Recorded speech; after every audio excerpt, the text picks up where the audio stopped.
Assalamualaikum warahmatullahi wabarakatuh. Perkenalkan, nama saya Linda Yani. Saya mengajar di SDN Cakung Barat 08 pagi. Saya adalah calon guru penggerak angkatan 7. Berikut adalah aksi nyata saya, modul 1.4 budaya positif.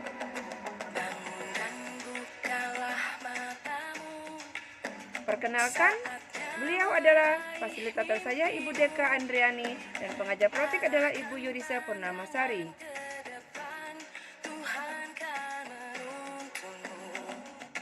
Berikut adalah rancangan tindakan untuk aksi nyata. Adapun latar belakangnya adalah murid tidak mengindahkan peraturan di dalam kelas yang mengibaratkan murid suka melanggar peraturan dan membuat dirinya seperti tidak terlihat kepribadian yang baik.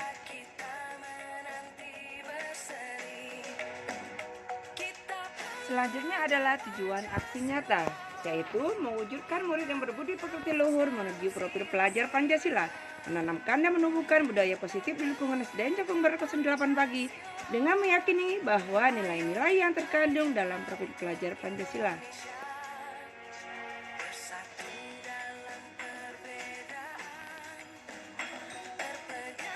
Tolak ukurnya adalah membuat keyakinan kelas, murid mampu menerapkan keyakinan kelas tersebut dan meningkatkan pembiasaan budaya positif di sekolah.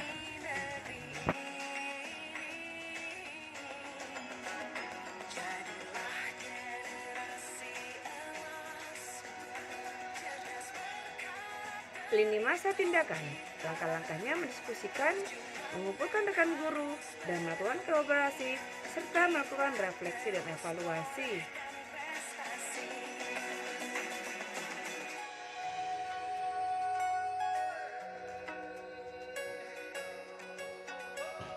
Adapun dukungan dari kepala sekolah dan rekan-rekan guru, sarana dan prasarana, serta peran orang tua yang membantu menumbuh kembangkan budaya positif di rumah.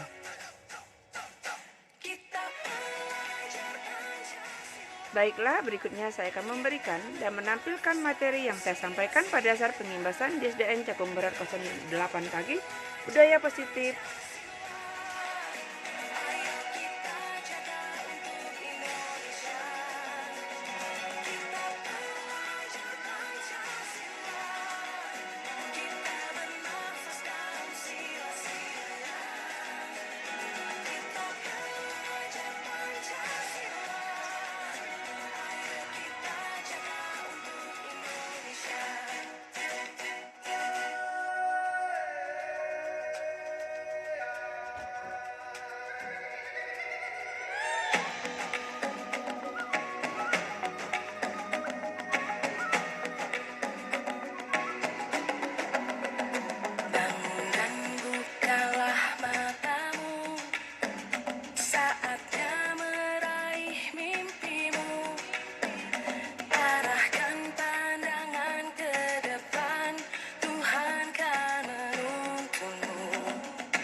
Itulah materi yang saya sampaikan pada saat pengimbasan.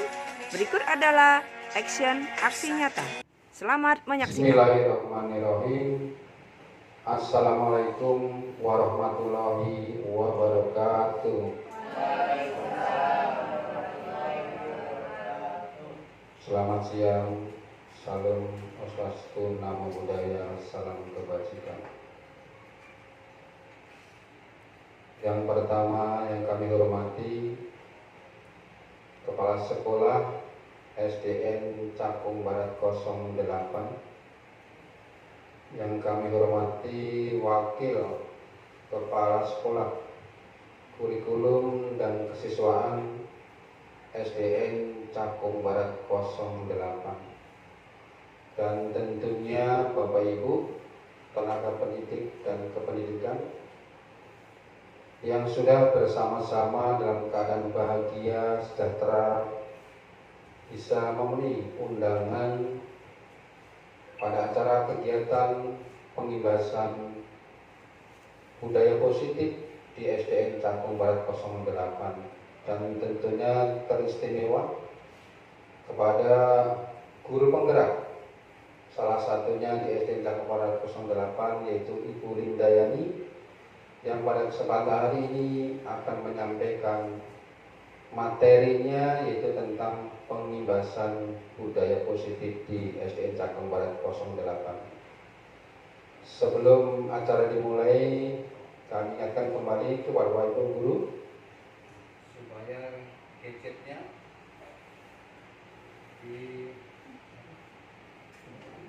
kepada Bapak Ibu guru selaku peserta penggibasan budaya positif SDN Cakung Barat 08 untuk bisa menyesuaikan dengan penggunaan gadgetnya, HP-nya, mempersiapkan diri segala tulis yang diperlukan sehingga nanti Bapak Ibu guru dapat mengikuti sebaik-baiknya dari awal sampai dengan akhir.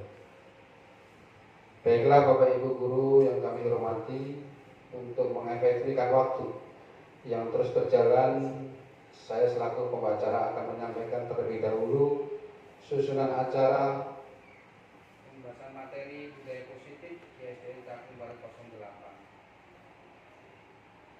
Yang pertama yaitu adalah pembukaan, yang kedua menyanyikan lagu Indonesia Raya, yang ketiga sambutan kepala sekolah SDN Cakung Barat 08, dilanjutkan dengan acara inti yaitu aksi nyata penggibasan budaya positif di SDN Cakung Barat 08. Setelah itu diisi dengan tanjak ataupun diskusi, dan sebagai ucapan syukur kita baca bersama-sama, dan nanti kita tutup acara ini sebagai penutup segala rangkaian daripada acara kita di kesempatan hari ini. Untuk itu, mari sama-sama akan kita buka dengan sama membacakan basmalah. Bismillahirrahmanirrahim. Terima kasih Bapak Ibu semuanya, kita sudah buka bersama-sama acara kita ini dengan membacakan basmalah. Mudah-mudahan dengan fadilah basmalah ini acara sesuai dengan harapan kita semua dapat terlaksana dengan baik dari awal sampai dengan akhir, dan tentunya bisa memberikan manfaat positif kepada kita semua warga sekolah SDN Cakung Barat 08. Memasuki acara yang kedua, yaitu menyanyikan lagu Indonesia Raya. Kepada para peserta dimohon untuk berdiri. Dan ini kami minta untuk bisa memimpin menyanyikan lagu Indonesia Raya.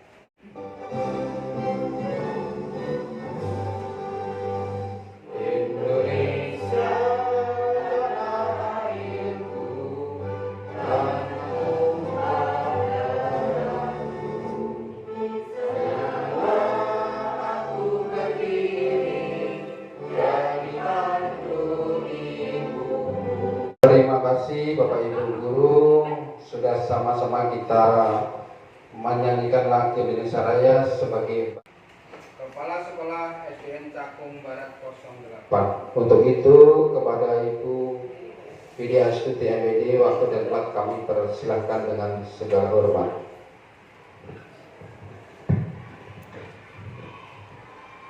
Bismillahirrahmanirrahim.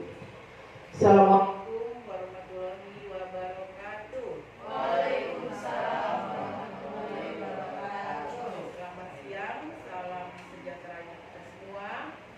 Bapak Ibu guru yang sangat saya banggakan, khususnya kepada Ibu Lindayani, SPD SDN Cakung Barat 08. Pada kesempatan hari ini, saya selaku Kepala Sekolah di SDN Cakung Barat 08 mengizinkan kepada Ibu Lindayani untuk melakukan pengimbasan tentang pembiasaan budaya positif dengan harapan supaya budaya positif ini tetap dilaksanakan, tetap terlaksana di sekolah kami sebagai penerapan dari profil pelajar Pancasila yang sedang digalakkan berkaitan dengan kurikulum terbaru, yaitu kurikulum Merdeka. Teman-teman yang saya sayangi dan banggakan, saya ucapkan selamat mengikuti, diserap sebanyak-banyaknya ilmu yang diperoleh. Bluetooth has been disconnected. Untuk kemudian bisa diterapkan, disampaikan kembali kepada anak-anak sehingga budaya positif Bluetooth has been connected. dimanapun anak-anak kita berada, baik di sekolah maupun di lingkungannya. Demikian, terima kasih. Billahi taufik wa hidayah. Wassalamualaikum warahmatullahi wabarakatuh. Waalaikumsalam warahmatullahi wabarakatuh. Demikian tadi Bapak Ibu para peserta pengimbasan materi budaya positif di SDN Jagobarat 08. Sudah disampaikan tadi sambutan kepala sekolah kita. Harapannya adalah mudah-mudahan setelah di acara ini budaya positif itu dapat diterapkan, dapat diaplikasikan kepada seluruh warga sekolah SDN Jagobarat 08, baik itu di lingkungan sekolah maupun di lingkungan masyarakat. Baiklah Bapak Ibu para peserta yang kami hormati, kita akan masuki acara inti, yaitu aksi nyata pengimbasan budaya positif di SDN Jagobarat 08. Kami harapkan Bapak Ibu dapat diikuti dengan baik. Simaklah semua materi yang disampaikan oleh Ibu Lindayani. Segala sesuatu yang mau ditanyakan silakan dituliskan dulu ataupun acungkan tangan ataupun menyampaikan hal-hal yang perlu disampaikan sebagai unek-unek, sebagai masukan, saran ataupun perbaikan-perbaikan untuk kita semua. Begitu selaku narasumber utama kepada Ibu Lindayani, waktu dan tempat kami persilakan dengan segala hormat.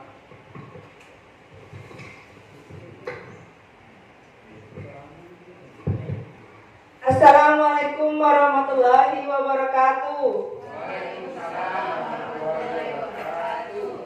Terima kasih, alhamdulillah Ibu Kepala Sekolah yang sudah hadir di ruangan kelas 6D, Ibu Wakil Kepala Sekolah, moderator, dan Bapak Ibu yang siap menerima atau berbagi ilmu pada hari ini tentang pengimbasan materi modul 1.4 budaya positif.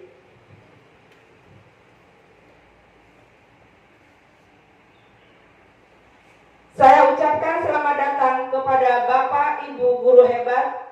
Mari kita bersinergi dan berkolaborasi untuk meningkatkan budaya positif di lingkungan SDN Cakung Barat 08 Pagi.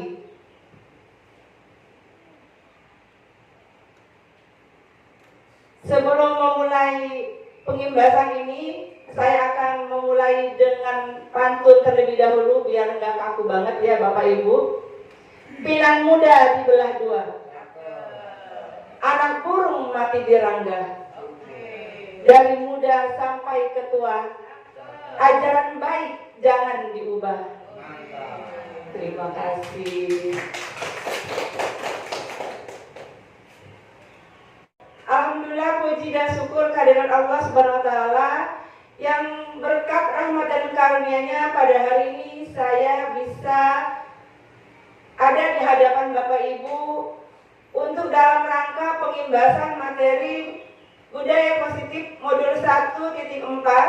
Modul 1.4 ini adalah salah satu modul yang sudah kami lalui. Nah, setiap modul akan ada aksi nyata. Hari ini, alhamdulillah pengimbasan ini hanya kita berbagi dan sharing saja ya Bapak Ibu. Mungkin Bapak Ibu sudah mengetahui sebelumnya tentang budaya positif. Ya, kita hanya sharing saja, bukan menggurui atau maksud mendikte. Apa yang saya sampaikan ini hanya sedikit ilmunya. Mungkin Bapak Ibu banyak bisa mencari informasi dari yang lain. Ki Hajar Dewantara berpendapat bahwa pendidikan memberi tuntunan atau menuntun terhadap segala kekuatan kodrat yang dimiliki anak agar ia mampu mencapai keselamatan dan kebahagiaan yang setinggi-tingginya, baik sebagai seorang manusia maupun sebagai anggota masyarakat.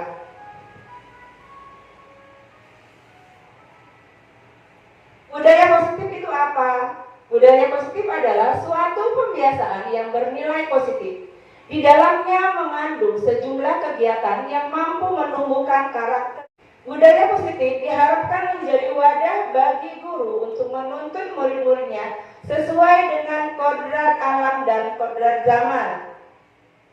Dengan budaya positif menjadi tempat untuk berkolaborasi, berdiskusi, menumbuh kembangkan, guru akan selalu tergerak menuntun murid-muridnya agar berbudi pekerti luhur.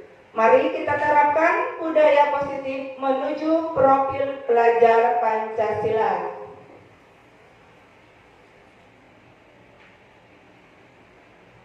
Pada siang hari ini, ada pun topik yang akan saya sampaikan adalah perubahan paradigma belajar.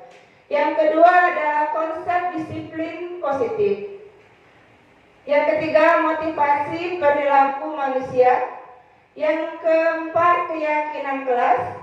Yang kelima, pemenuhan 5 kebutuhan dasar manusia. Yang keenam, 5 posisi kontrol. Dan yang terakhir adalah segitiga restitusi.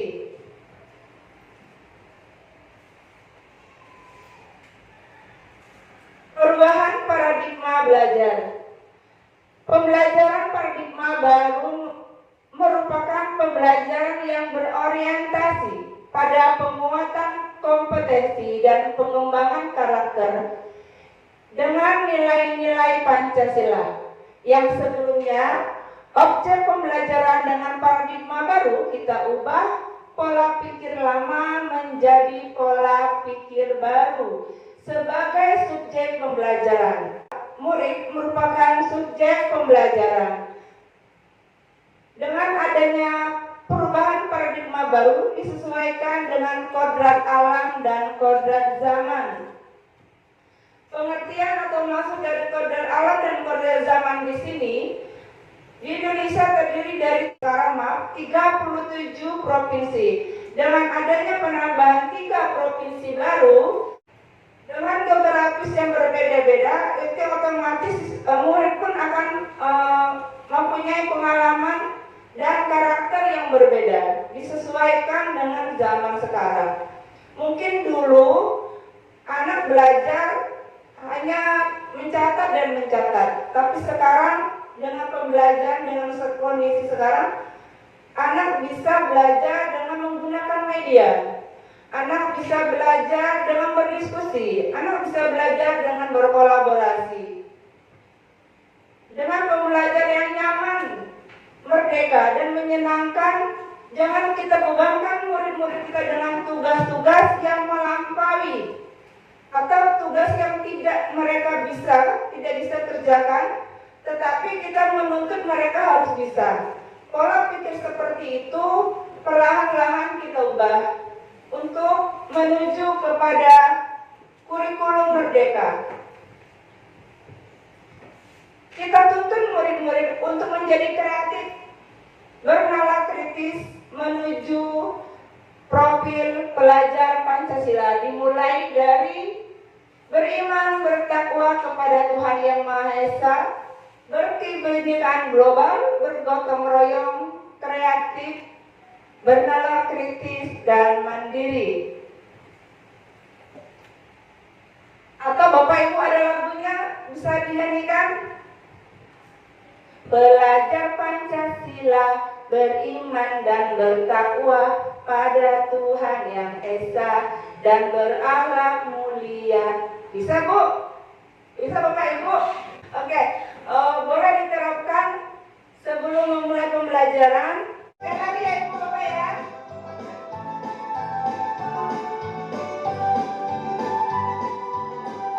Ya, kita mulai. Belajar Pancasila, beriman dan bertakwa pada Tuhan Yang Esa, dan berakhlak mulia, berkebinekaan global, gotong royong mandiri,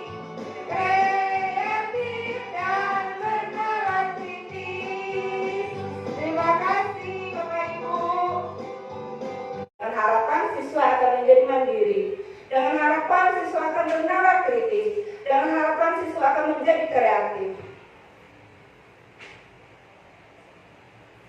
Selanjutnya adalah konsep disiplin positif.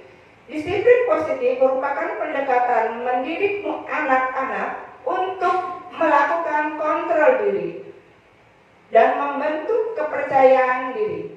Disiplin positif menurut Ki Hajar Dewantara dan Dian Kosen sebagai bentuk kontrol diri, yaitu belajar untuk kontrol diri agar mencapai tujuan yang mulia. Tujuan mulia di sini mengacu pada nilai-nilai atau prinsip-prinsip mulia yang dianut seseorang.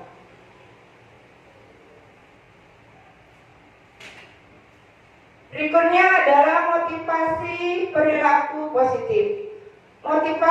Motivasi merupakan unsur penting yang harus dimiliki murid untuk menimbulkan semangat baru. Menurut Dian Kosen dalam bukunya Rekstur School Disiplin menyatakan ada tiga motivasi perilaku manusia. Yang pertama adalah untuk menghindari ketidaknyamanan atau hukuman. Yang kedua, untuk mendapatkan imbalan atau penghargaan. Yang ketiga, untuk menjadi orang yang mereka inginkan dan menghargai diri sendiri dengan nilai-nilai yang mereka percaya. Pada poin 1, untuk menghindari ketidaknyamanan atau hukuman. Contohnya seperti ini. Misalnya ada murid, kita kasih tugas. Karena dia takut dengan gurunya, takut dihukum, maka tugas itu dikerjakan. Itu masuk ke dalam poin 1. Poin 2, untuk mendapatkan imbalan. Misalnya anak kelas 1 untuk Bluetooth has mengerjakan been tugas, disconnected. dia dikasih permen dengan gurunya. Tapi kalau gurunya tidak punya permen, gimana? Nah, itu masuk ke dalam poin 2. Yang Bluetooth ketiga has been adalah connected. untuk menjadi orang yang mereka inginkan dan menghargai diri sendiri dengan nilai yang mereka percayai. Ini adalah poin yang terpenting. Pada poin ini, siswa merasa tugas yang dia kerjakan adalah kebutuhan, tanggung jawab dia yang harus dia kerjakan, tidak melihat apakah dia dipuji, tidak melihat apakah dia dikasih penghargaan atau dikasih hukuman. Karena murid tersebut merasa itu merupakan tanggung jawab seorang pelajar yang harus dilaksanakan.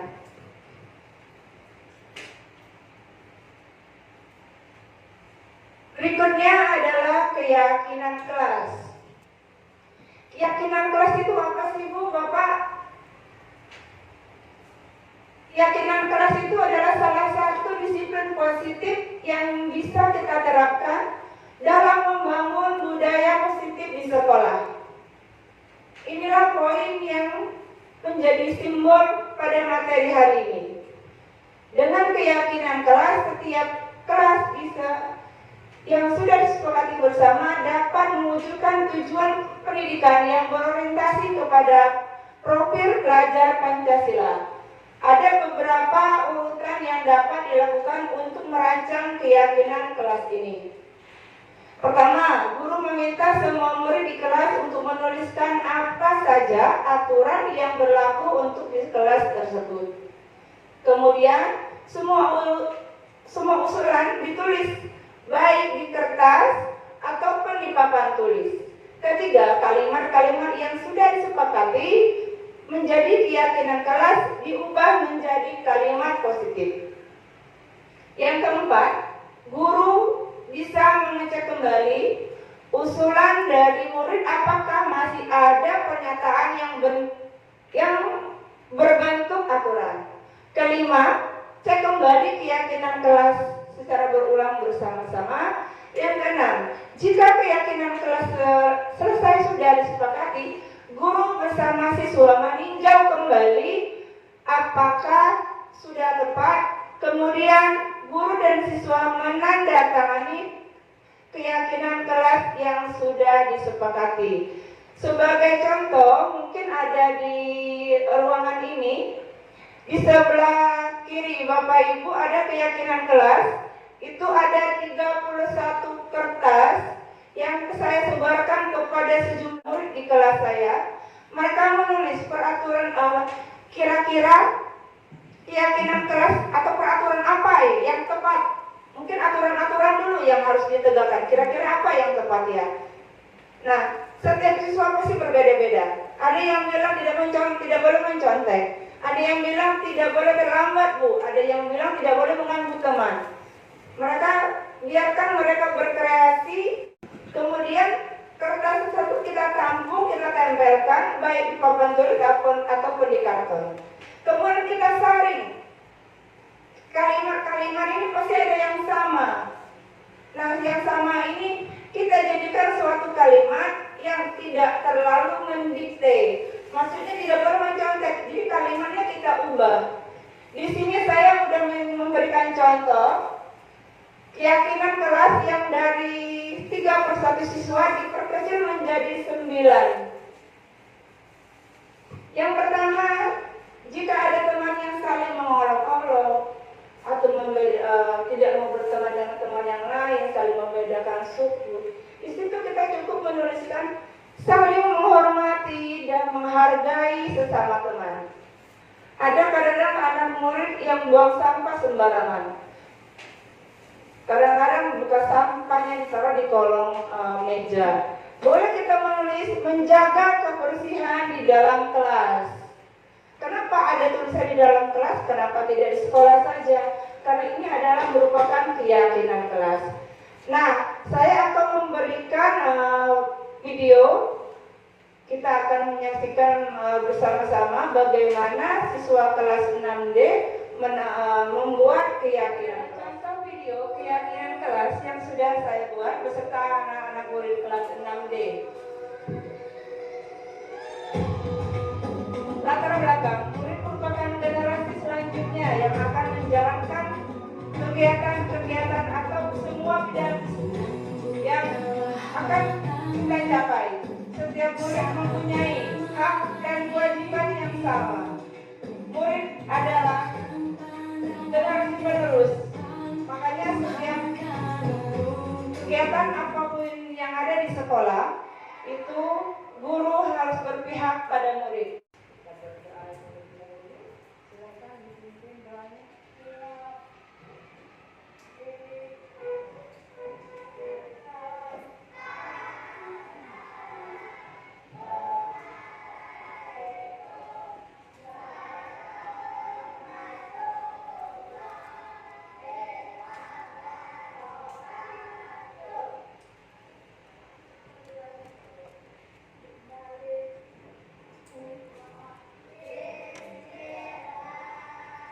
Sebelum pembelajaran, setiap murid selalu melakukan pembiasaan seperti berdoa di dalam kelas.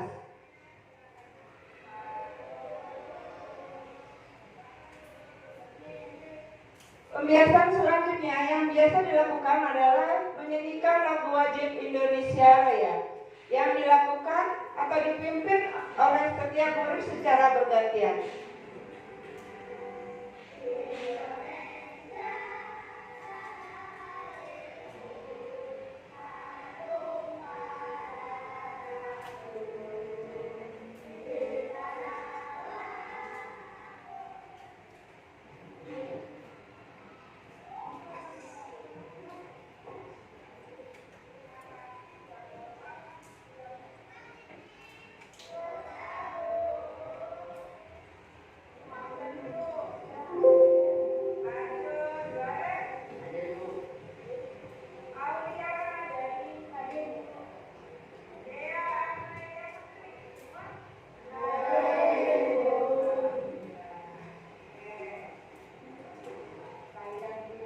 Tidak lupa mengabsen setiap murid, dimulai dari yang pertama sampai terakhir. Kenapa? Karena dengan memanggil namanya, murid akan merasa terperhatikan.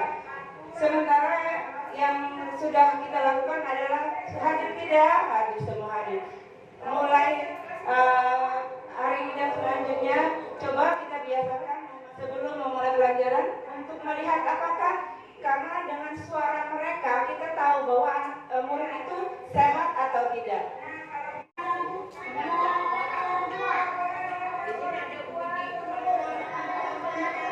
Ya, yang dilakukan guru dan murid sekarang adalah bertanya, aturan apa yang tepat yang akan diyakini di dalam kelas tersebut. Tidak boleh mengobrol. Ada yang kemudian mengatakan boleh tidak meminjam barang temannya.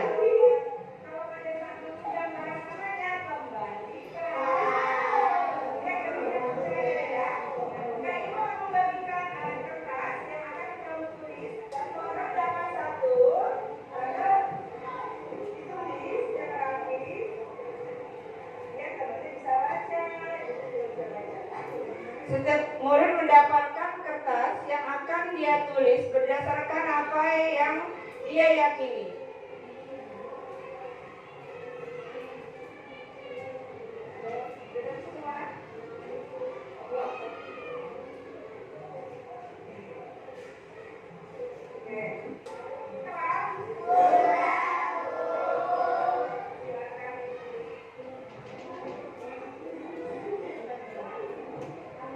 Biarkan mereka berkreasi dengan kreativitasnya masing-masing. Apa yang harus mereka tulis, kadang kertas itu juga mereka gambar menurut kesenangan mereka sendiri, nyamannya murid.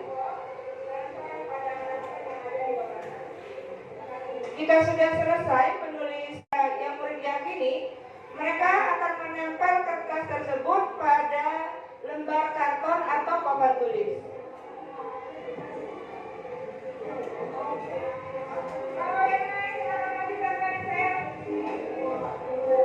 Kelas 6 terdapat ada 31 murid yang semuanya mempunyai kreativitas yang berbeda-beda. Mereka menulisnya pun ada yang berbeda-beda. Ada yang menulis sesuai dengan apa yang dia alami, ada yang dia menulis sesuai dengan apa yang dilihat dari temannya.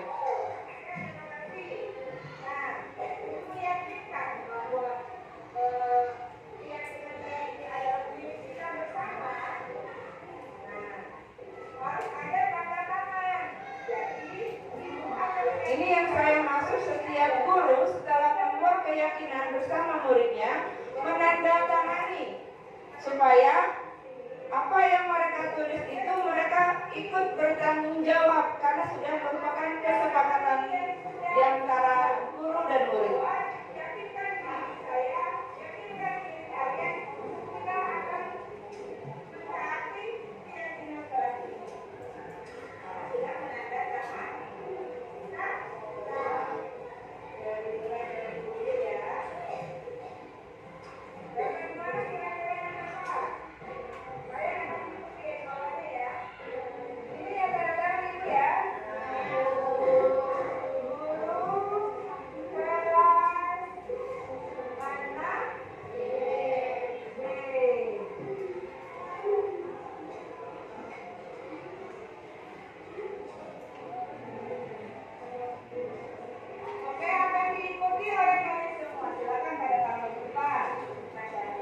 Sebanyak 31 siswa ikut menandatangani keyakinan kelas yang sudah mereka tulis.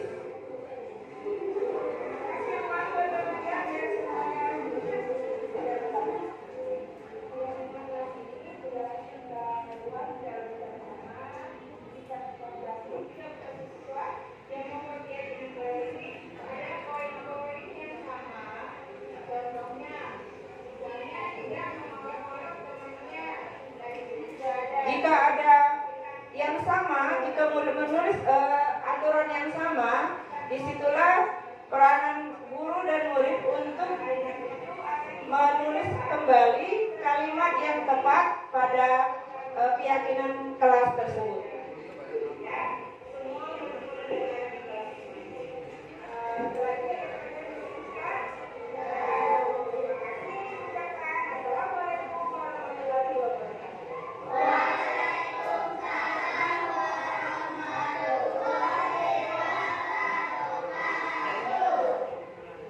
Ini keyakinan kelas yang sudah kami rangkum, ada 9 poin yang ditandatangani oleh guru dan murid.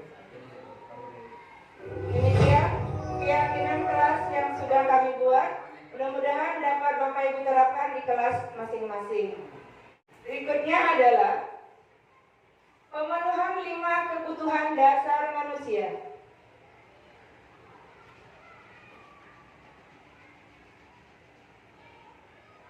Kebutuhan manusia dapat diartikan sebagai sesuatu yang dibutuhkan oleh manusia atau keinginan manusia yang harus terpenuhi demi tercapainya kepuasan rohani maupun jasmani untuk keberlangsungan hidupnya. Setiap manusia mempunyai kebutuhan yang berbeda-beda. Berikut adalah 5 kebutuhan dasar manusia. Seperti pada logo seperti ini. Yang pertama adalah kebutuhan bertahan hidup. Di sini maksudnya makan, minum, sehat, merasa aman, nyaman, merupakan contoh dari kebutuhan bertahan hidup. Berikutnya adalah kasih sayang dan rasa diterima atau kebutuhan untuk diterima.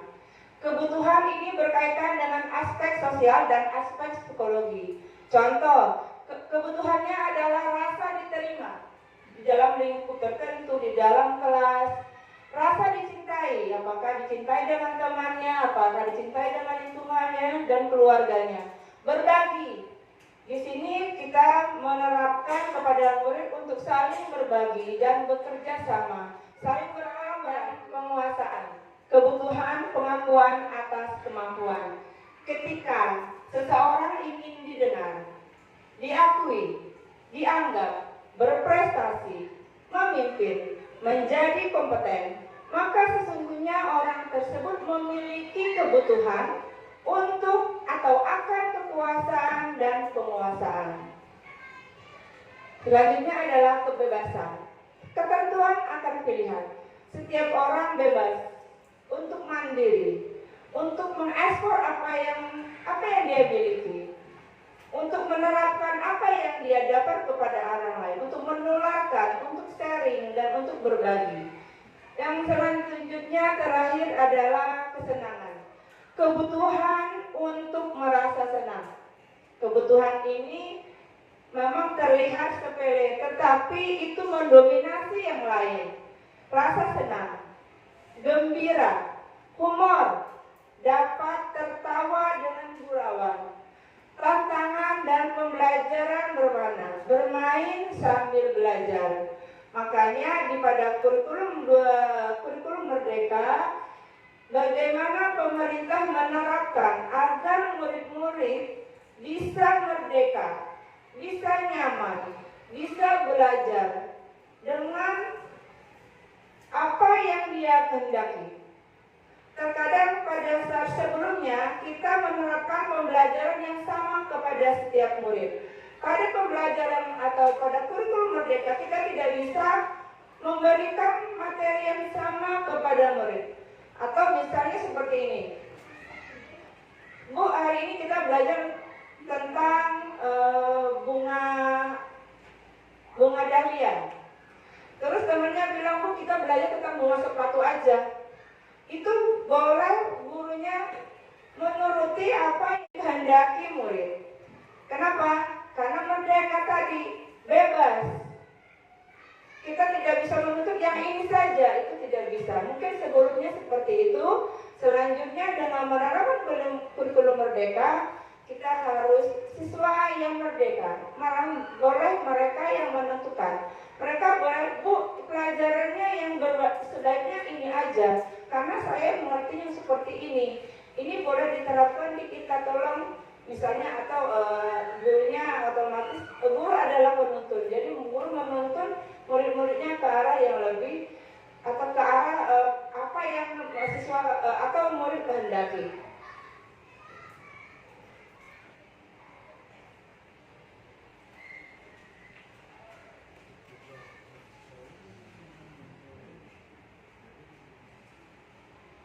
Berikutnya adalah 5 posisi kontrol. Menurut Dan Gosen dalam bukunya Restructuring School Discipline 1998 mengemukakan bahwa guru perlu meninjau kembali penerapan disiplin di dalam ruang kelas selama ini. Pertama adalah ada 5 posisi kontrol. Ada 5 posisi kontrol. Yang pertama penghukum. Kedua adalah pembuat rasa bersalah. Ketiga adalah teman. Keempat adalah pemantau. Kelima, guru sebagai manajer. Maksudnya di sini guru sebagai penghukum biasanya itu menyakitkan siswa, baik fisik ataupun verbal, ataupun dengan kalimat. Nah, pada posisi ini adalah posisi terendah, di mana posisi ini ingatan siswa akan melekat. Wah, gurunya galak, gurunya ini dan itu. Nah, pada selanjutnya adalah pembuat rasa bersalah. Pada pembuat ini mungkin lebih halus dibandingkan penghukum, karena kalau penghukum tadi langsung otomatis saat itu gurunya tidak berpikir apakah itu tepat atau tidak. Nah, tapi di sini tetap saja yang disalahkan adalah siswa. Kamu, karena kamu. Coba kalau kamu tidak seperti itu, tidak akan seperti ini. Jadi murid tetap merasa bersalah. Pada fase teman sebenarnya di sini juga guru sudah cukup baik pada posisi kontrolnya, karena dia menganggap muridnya adalah teman, atau muridnya menganggap gurunya sebagai teman. Tetapi jika pada saat gurunya tidak sesuai yang dia harapkan, Pak Guru biasanya temenan, saya nggak mau ngerjain. Saya nggak mau, Pak Gurunya nggak ada. Nah, pada contoh seperti ini ada posisi negatifnya, karena yang diharapkan gurunya, belum tentu guru lain yang dianggap teman. Selanjutnya adalah pemantau. Pada pemantau, mengawasi guru. Kita bertanggung jawab atas perilaku terhadap orang-orang yang kita awasi. Itu anak ngapain ya? Itu anak kok diem? Itu anak kok tugasnya udah nggak dikerjakan? Udah selesai belum? Nah, pada saat seperti ini guru posisinya sebagai pemantau. Posisi yang terbaik adalah posisi manajer. Bagaimana guru mengatur? Pada posisi manajer ini, posisi mentor di mana guru berbuat sesuatu bersama dengan murid.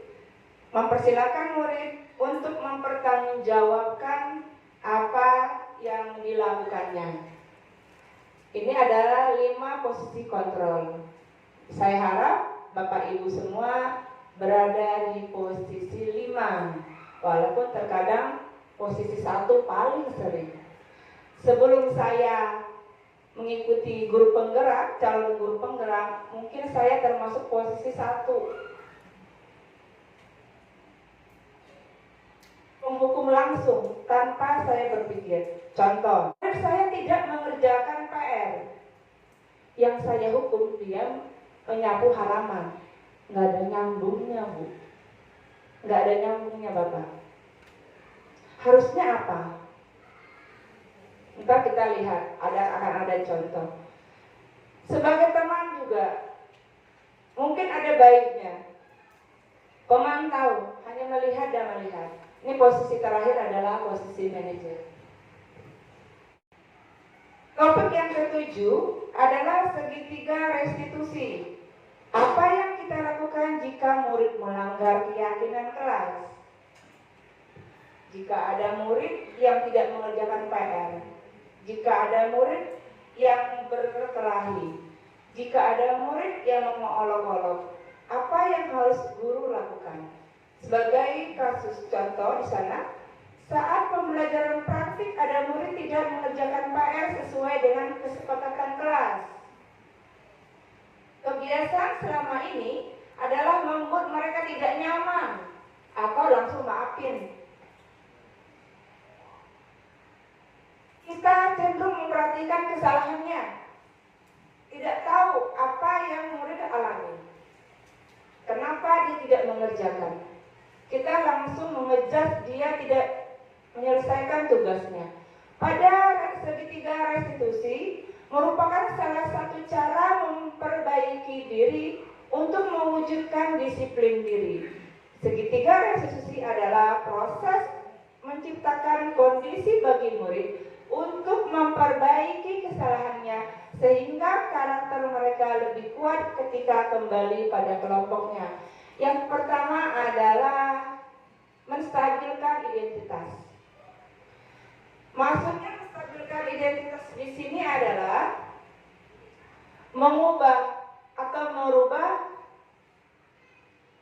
orang merasa gagal berbuat menjadi orang sukses. Contoh, jika ada siswa yang melanggar atau tidak mengerjakan PR, sebaiknya kita tanyakan, kenapa tidak mengerjakan PR? Jangan langsung, yang tidak mengerjakan PR siapa? Keluar. Yang tidak mengerjakan PR siapa? Mungkin dihukum dengan yang hal-hal yang lainnya. Nah, pada menstabilkan identitas itu tidak seperti itu Bapak Ibu.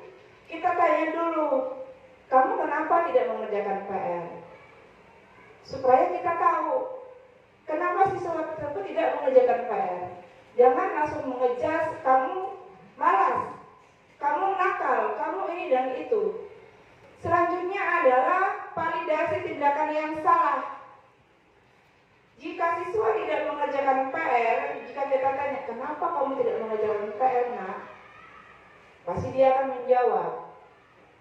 Jika dia tetap diam, bagaimana usaha seorang guru untuk supaya murid tersebut bisa berbicara?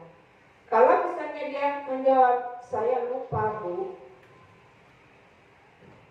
saya tidak mengerjakan PR karena semalam saya sakit Bu, saya tidak mengerjakan PR semalam karena saya pulang malam Bu. Jadi ada hal-hal yang kita ketahui dari murid tersebut. Terus kemudian kita tanyakan, kamu salah tidak untuk tidak mengerjakan PR? Kita tanya balik ke siswanya. Selanjutnya adalah menanyakan keyakinan kelas. Keyakinan kelas yang sudah kita buat, kita tanyakan. Tidak mengerjakan tugas, masuk tidak ke dalam keyakinan kelas? Masuk Bu. Berarti siswa tersebut melanggar keyakinan kelas. Tetapi dia sadar bahwa murid tersebut salah dan mereka akan memperbaiki. Nah, hal-hal seperti ini mungkin sebagian dari kita Bapak Ibu sudah menerapkan, tetapi belum tahu apa sih maksudnya dari segitiga restitusi tersebut.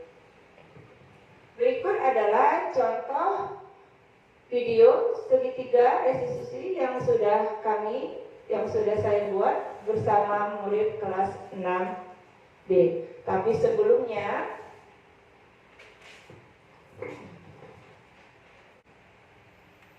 dari tadi kita sudah mendengar kata hukuman, kita sudah mendengar kata konsekuensi, kita sudah mendengar kata restitusi.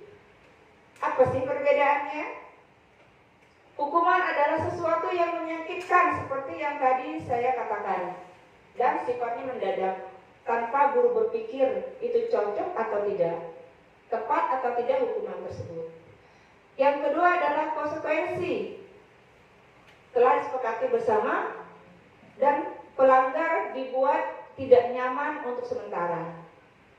Yang ketiga adalah restitusi, seperti yang tadi saya gambarkan pada segitiga restitusi, memberikan kesempatan kepada murid untuk disiplin positif.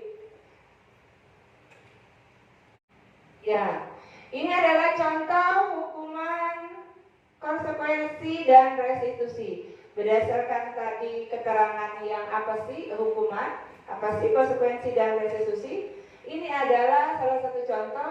Siti mencoret-coret di buku Tini. Ibu guru meminta Siti segera membersihkan coretan di buku Tini.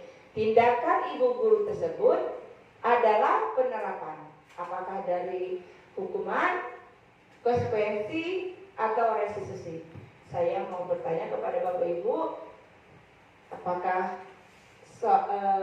berdasarkan kalimat yang pertama itu merupakan hukuman atau konsekuensi atau restitusi? Karena Siti mencoret-coret buku, kemudian ibunya atau ibu guru meminta Siti membersihkan coretan yang di buku Tini. Hukuman atau konsekuensi, Bapak Ibu? Ya? Ya, yang benar adalah konsekuensi. Kenapa? Karena sesuai. Karena dia harus bertanggung jawab. Dia yang mencoret, harus dia yang bersihkan. Jangan misalnya, nah selanjutnya kita lihat, Emo datang terlambat ke sekolah sekitar 20 menit. Pak Hasan marah sekali karena Eno sudah seringkali terlambat. Tanpa berpikir panjang, Pak Hasan langsung memarahi Eno. Kemudian berlari keliling lapangan basket sebanyak 10 kali. Tindakan Pak Hasan di sini adalah sebuah penerapan apakah ya Bapak Ibu? Hukuman. Kenapa dikatakan hukuman? Karena Pak Hasan dia bukan guru olahraga. Tidak tepat jika dia disuruh berkeliling lapangan basket. Pak Hasan ini adalah guru PJOK. Dia boleh menghukum dengan berlari seperti di lapangan, karena emang itu tujuan dari olahraga.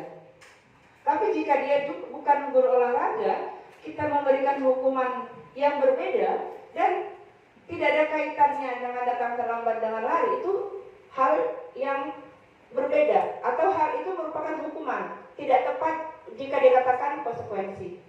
Jadi perbedaan selanjutnya adalah pada dasar hukuman dia langsung kena, langsung fisiknya dia berlari.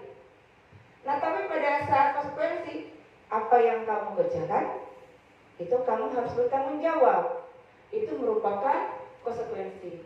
Jadi harapan kita untuk kedepannya, berilah konsekuensi kepada siswa, kepada murid yang tidak mengikuti keyakinan kelas masing-masing. Jangan kita memberikan hukuman yang tidak sesuai atau mendadak atau menyakitkan dengan kalimat dan eksplisit. Berikut adalah contoh praktik segitiga restitusi dari kelas 6D yang sudah saya buat bersama siswa.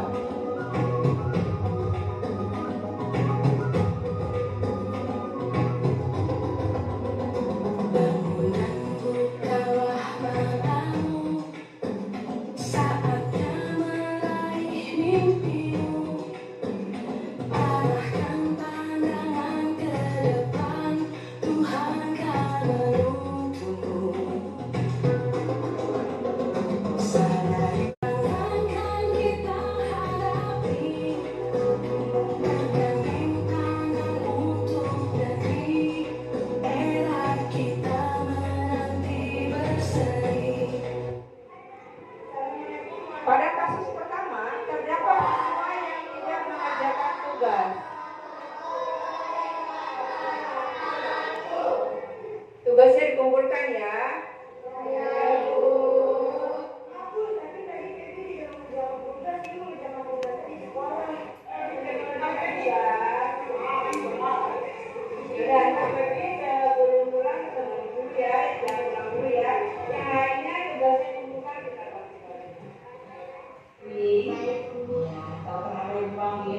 Pada saat ini guru mempraktikkan segitiga restitusi dengan kasus yang pertama terdapat siswa yang tidak mengerjakan tugas. Yang pertama adalah menstabilkan identitas. Bertanya, kenapa siswa tidak mengerjakan tugas tersebut? Pulang semua? Semua. Setelah pulang semua apa itu? Makan. Terus? Tidur tuh bapaknya. Bangun jam berapa? Bangun jam 5:30. Salah wudhu enggak? Nah, udah jemaah satu sholat wajib ditinggalkan.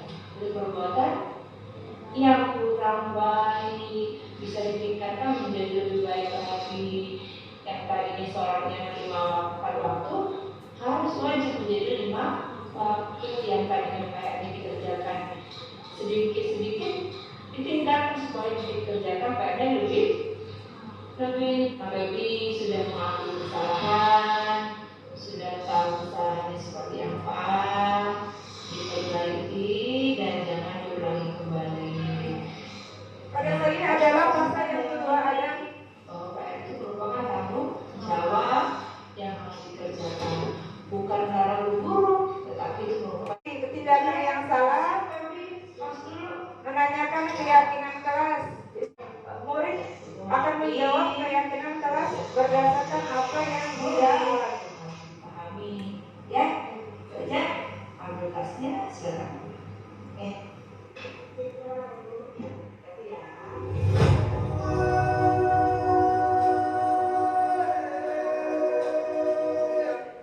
Pada kasus pertama tadi, hukuman tidak diberikan, tetapi murid sudah mengakui kesalahan.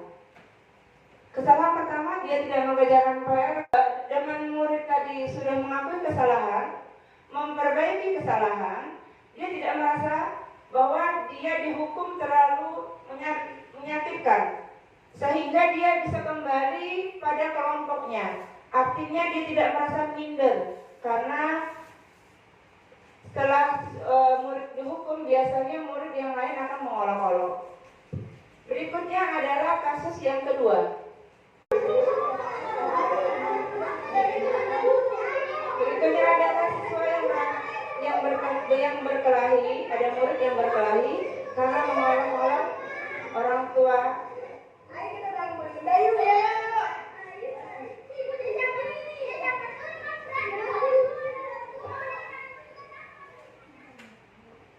Gimana kabarnya?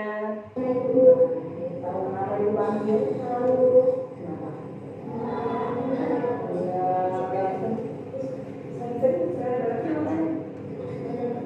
Ya, orang tua ini siapa duluan? Nah, berarti salah ya, jangan ulangi lagi. Kenapa bisa seperti itu?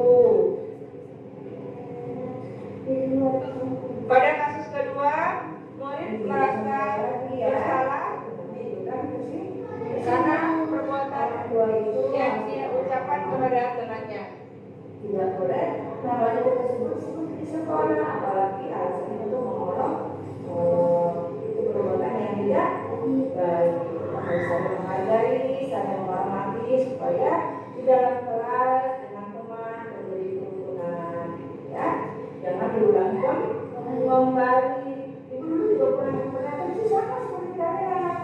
Nah, tapi bagaimana kita menjaga diri kita untuk tidak mengolok-olok teman. Kita sudah sadar bahwa itu perbuatan yang tidak baik. Di mana pun berada, jaga lisan kita, ucapan kita, supaya berkata yang baik. Nah, saya cuma sudah tahu. Ya, ibu baru maafin karena anak-anak sebelum kalian memang sering mengolok-olok teman atau orang tua. Tapi setelah menyadari sudah boleh jangan ulangi. Ayo, maaf apa namanya? Ya, kita nampak berdoa. Ya. Jangan lupa besok ngobrol kembali ya. Silakan ambil tasnya pulang ke rumah.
berdasarkan skenario penanganan kasus yang dilakukan guru dengan segitiga restitusi, diharapkan seorang guru dapat memposisikan dirinya sebagai manajer dengan mengajukan pertanyaan-pertanyaan yang bermakna, yang membuat murid menjadi lebih baik, jujur, percaya diri, mandiri, dan penuh rasa tanggung jawab. Baiklah Bapak Ibu, kita sudah berada di hari ini, kita seringin dulu, bisa siap? Siap, ayo. Saya sadar saya sehat bersemangat kuat. Saya sadar hidup sehat bersemangat kuat. Sekali lagi, saya hidup sehat, sehat hidup sehat. Saya sadar hidup sehat bersemangat. Ya, tepuk tangan untuk kita semua. Terima kasih. Kayaknya harus berdiri nih. Atau ada yang mau memimpin speaking berikutnya? Boleh kok, tidak harus saya. Boleh Bapak Ibu? Ayo, boleh Bu Yu? Boleh, silakan. Tepuk tangan dulu buat Bu Yuni.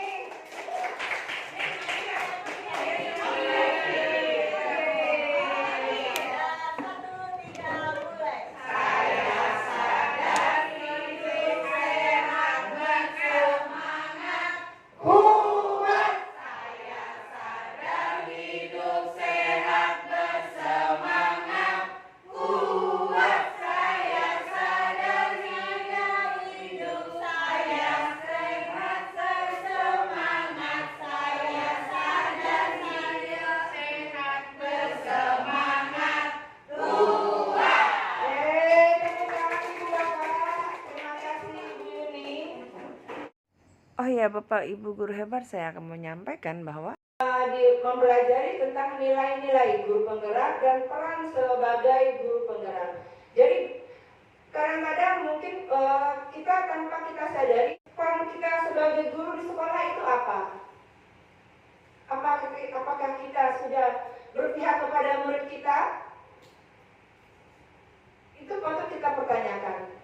Nah, pada kurikulum Merdeka ini dituntut untuk seorang guru bisa berpihak kepada muridnya.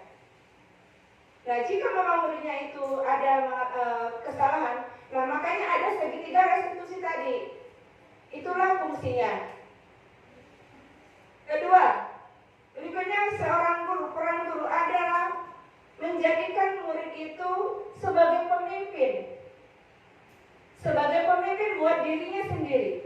Bagaimana seorang murid bisa mengatur dirinya kapan dia harus mengerjakan tugas, kapan dia harus pulang ke rumahnya, kapan dia harus main. Itu harus mempunyai jiwa pemimpin, kurang lebih seperti itu.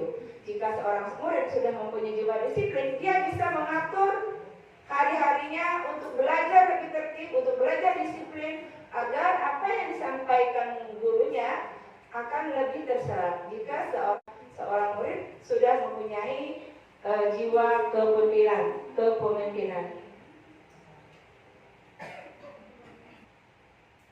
Sebelum kita masuk ke materi terakhir yaitu kesimpulan, apakah ada pertanyaan Bapak Ibu?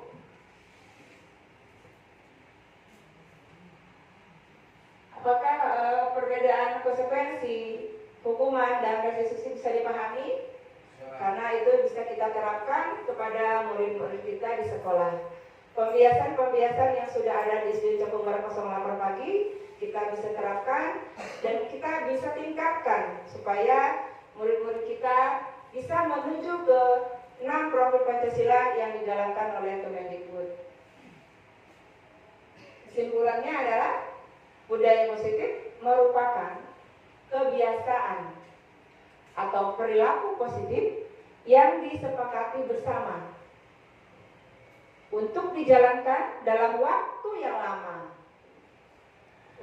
Jika kebiasaan positif ini membudaya, maka nilai-nilai karakter yang diharapkan akan terbentuk pada diri murid. Lingkungan sekolah merupakan tempat dalam pembentukan karakter murid. sehingga perlu membangun budaya positif tersebut. Setiap tindakan atau perilaku yang kita lakukan di dalam kelas dapat menentukan terciptanya sebuah lingkungan positif. Baiklah Bapak Ibu, saya minta Bapak Ibu berkenan untuk memberikan refleksi. Ada yang bersedia? Terima kasih, silakan. Terima kasih kesempatan diberikan kepada kami peserta pembahasan refleksi budaya positif di SD Canggu Barat 08. Saya sebagai peserta merasa ini suatu kehormatan. Ini suatu penghargaan buat kami sebagai seorang pendidik di SD Canggu Barat 08. Karena setelah mendengarkan apa yang Ibu sampaikan tadi tentang budaya positif di SD Canggu Barat 08 ini, ternyata memang ini benar-benar budaya yang harus kita kembangkan, harus kita terapkan, harus sama-sama kita lakukan di sekolah ini. Ada beberapa catatan tadi yang dapat saya petik dari yang Ibu sampaikan, yaitu pertama terkait dengan adalah perubahan paradigma belajar. Kita saat ini memang harus mengikuti kurikulum merdeka. Ternyata memang paradigma ini bagian dari seorang guru pendidik yang harus melakukannya, sehingga ternyata Ibu sampaikan tadi mudah-mudahan dapat kami jadikan bagian dari perubahan cara mendidik kami di SDN Cakung Barat 08. Berikutnya disampaikan tadi yaitu tentang beberapa hal, ada 7. Salah satunya yaitu adalah tentang konsep disiplin positif. Bapak Ibu, sama-sama kita ketahui bahwa disiplin adalah mudah diucapkan tetapi sulit untuk kita lakukan.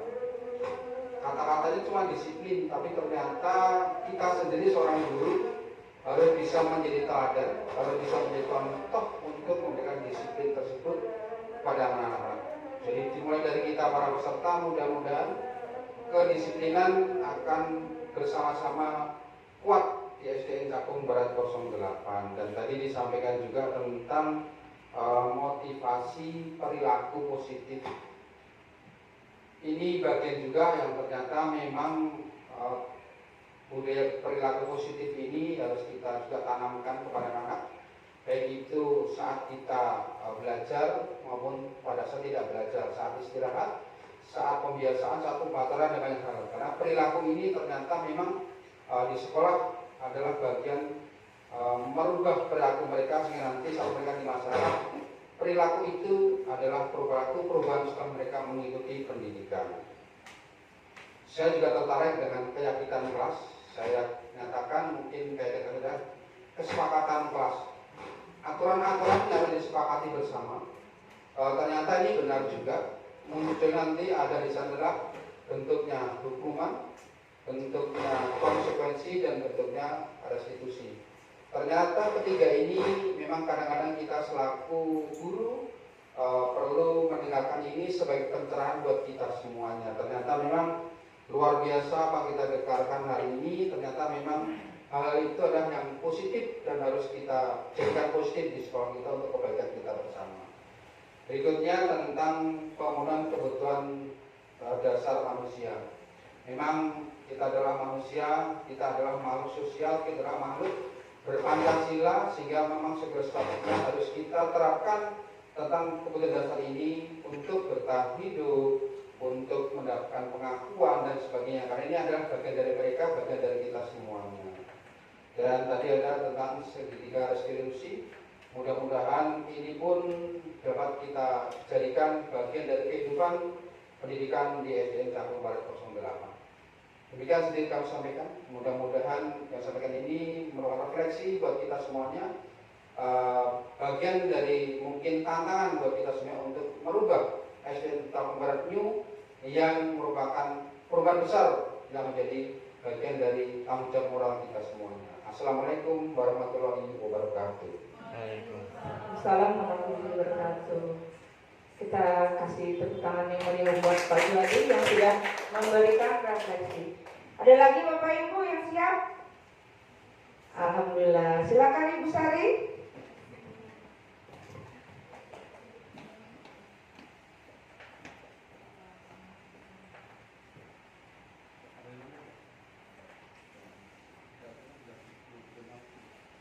Assalamualaikum warahmatullahi wabarakatuh. Alhamdulillah, terima kasih kepada Ibu Linda yang sudah memberikan kesempatan kepada saya. Pada hari ini saya mengikuti kegiatan Ibu Linda sebagai calon guru penggerak. Semoga semuanya guru-guru SD Cakung Barat menjadi guru-guru penggerak untuk pembelajaran lebih baik lagi. Amin, amin ya rabbal alamin. Yang saya dapatkan pada kesempatan ini sangat banyak. Terima kasih Ibu sudah memberikan materi yang intinya untuk memajukan peserta didik kita, yaitu murid kita. Karena kita merdeka belajar, profil pelajar Pancasila, yang di sana kita harus mendidik karakter anak. Karakter itu harus disesuaikan dengan budaya yang positif. Tadi sudah dipaparkan oleh Bu Linda. Budaya positif tidak semerta-merta dapat terbentuk dari anak, tapi dibuat dengan kebiasaan. Dan di situ pun diperhatikan latar belakang siswa. Ada tentang kemampuan mereka, kebutuhan mereka, dan guru tidak langsung menjudge anak itu seperti apa, tapi kita harus melakukan pendekatan.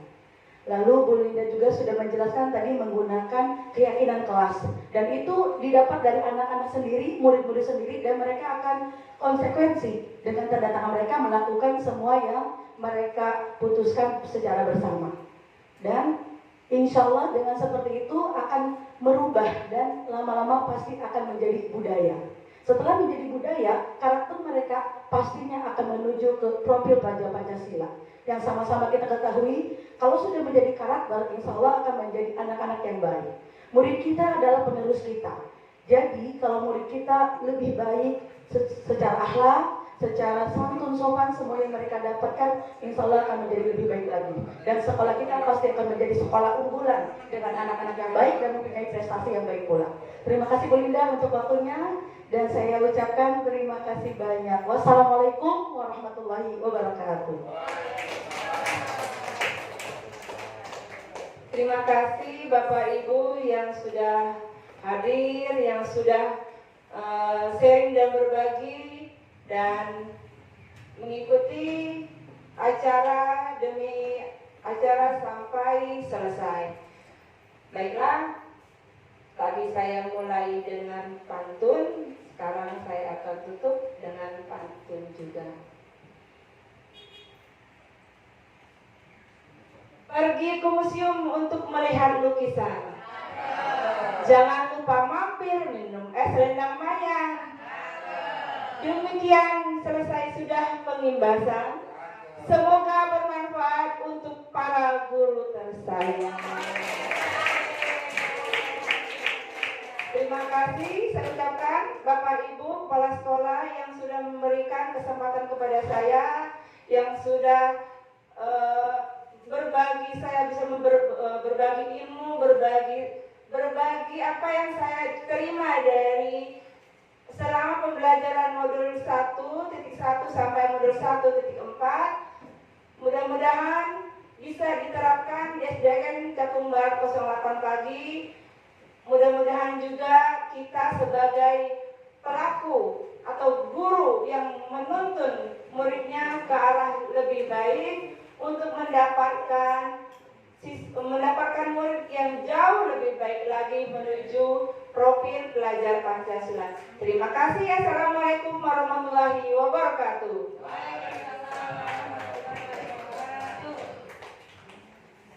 Demikian tadi Bapak Ibu para peserta pembahasan budaya positif di SDN Cakung Barat 08. Materi dari awal sampai dan akhir sudah sama-sama kita simak, sudah sama kita ikuti. Mudah-mudahan ini bagian dari kehidupan keluarga besar SDN Cakung Barat 08 dapat kita tularkan kepada warga besar SDN Cakung Barat 08, dan tentunya kita sebagai peserta berharap setelah acara ini nanti dapat diteruskan kembali ke anak-anak. Terima kasih Bapak Ibu Guru sudah mencatat, sudah mendengarkan dan sudah mencatat ini dengan sebaik-baiknya. Untuk itu kita akan segera memasuki acara berikutnya, yaitu doa. Mudah-mudahan dengan doa ini keselamatan, keberkahan untuk kita semuanya selalu menyertai kita semuanya. Untuk itu kepada Pak Ustadz, silakan untuk memimpin doa. Mari kita sama-sama aminkan.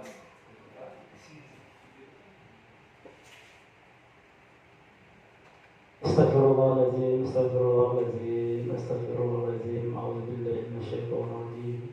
Bismillahirrahmanirrahim. Alhamdulillahi rabbil alamin, hamdan syakirin, hamdan na'imin, hamdan nafi'in, wa huwa yukafi majidah. Ya Rabbana lakal hamdu kama yanbaghi li jalali wajhikal karim wa azimi sultanik. Allahumma shalli ala sayyidina Muhammad wa ala ali sayyidina Muhammad. Allahumma inna nas'aluka salamatan fid din wa afiyatan fil jasad wa ziyadatan fil ilmi wa barakatan fil rizqi wa tawbatan qabla al-maut wa rahmatan inda al-maut. Allahumma hawwin alaina fi syaqratil maut wal najatan minan nar wal afa inda al-hisab. Allahumma inna nas'aluka ridhaka wal jannah wa na'udzu bika min sakhatika wan nar. Allahumma innaka afuwwun karim tuhibbul afwa fa'fu 'anna wa walidina wa an jami'il muslimin wal muslimat wal mu'minina wal mu'minat bi rahmatika ya arhamar rahimin. Allahumma rabbana la tuzigh qulubana ba'da idh hadaytana wa hab lana min ladunka rahmah innaka antal wahhab. Rabbana atina fid dunya hasanah wa fil akhirati hasanah wa qina adzabannar. Subhana rabbika rabbil izzati amma yasifun. Wassalamu ala al-mursalin walhamdulillahi rabbil alamin. Assalamualaikum warahmatullahi wabarakatuh. Terima kasih Bapak Ustadz Rusli sudah berkenan memimpin doa sebagai bagian akhir dari acara pengindasan budaya positif di SD Cakup Barat 08. Saya selaku pembawa acara tentu mengucapkan terima kasih atas partisipasi Bapak Ibu semuanya, atas kehadirannya. Mudah-mudahan menjadi catatan amal kebaikan kita bersama dan mudah-mudahan membawa kemajuan untuk SDN Cakung Barat 08. Saya tentunya ada salah kata, hilaf perbuatan ataupun sajian dari panitia yang disiapkan kurang berkenan di Bapak Ibu, mohon dimaklumi dan dimaafkan. Dan menutup acara ini, apabila Bapak Ibu yang kurang memahami dari materi tadi, boleh ditanyakan langsung kembali kepada narasumber kita. Demikian dapat kami sampaikan. Mari sama kita tutup dengan membacakan hamdalah. Alhamdulillahirrahmanirrahim. Terima kasih Bapak Ibu. Silahkan kita pilih masuk ke kelas masing-masing. Mudah-mudahan hari ini kebahagiaan, keberkahan selalu bersama kita dan keluarga kita semuanya. Assalamualaikum warahmatullahi wabarakatuh.